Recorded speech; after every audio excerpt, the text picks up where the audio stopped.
Will the dust praise God? In Psalm 30, verses 8 through 12, David writes of a short-term privilege belonging to God's people. It's a privilege not thought of often and spoken of even less.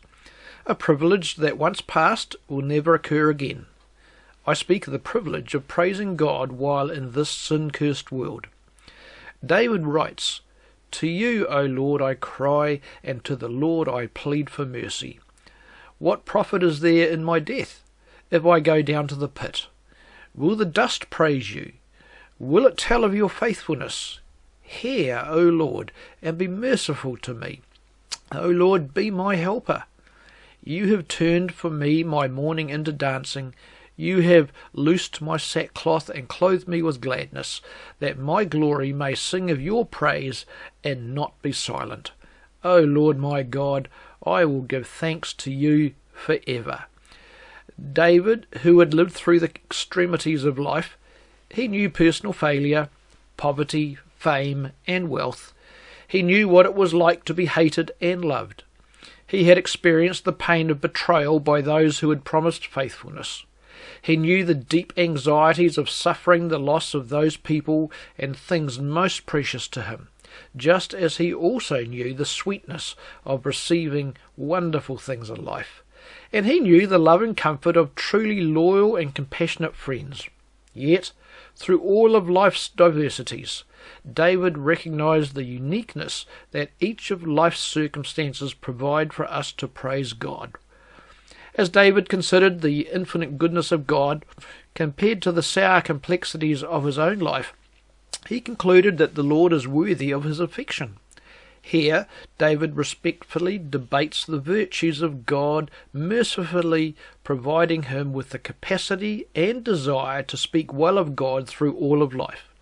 As David frames his words, he reminds the Lord that only humans living within this mortal and time-trapped world can tell of his faithfulness from within this harsh environment. The elements of this earth, like the animal kingdom, cannot intelligently verbalize the worthy qualities of God, but people can.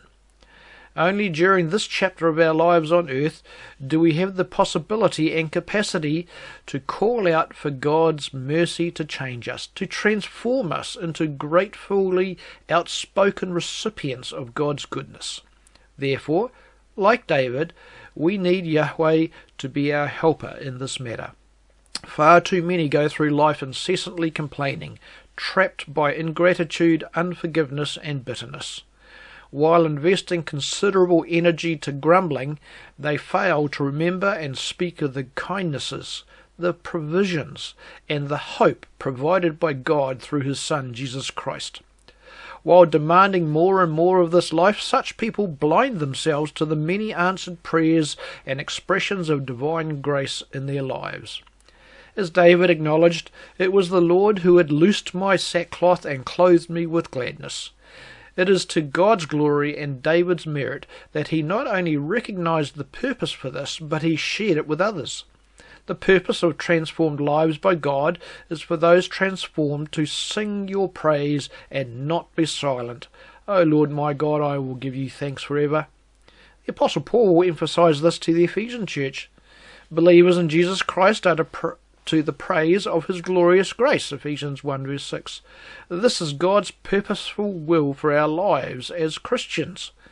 May we explore the many opportunities given to us to speak of the excellencies of Jesus Christ through all of life's twists and turns, highs and lows, sour and sweet times. I'm Lincoln Forlong, and you can view the transcripts of the pastor's pen, including Bible references, at focusbiblechurch.com.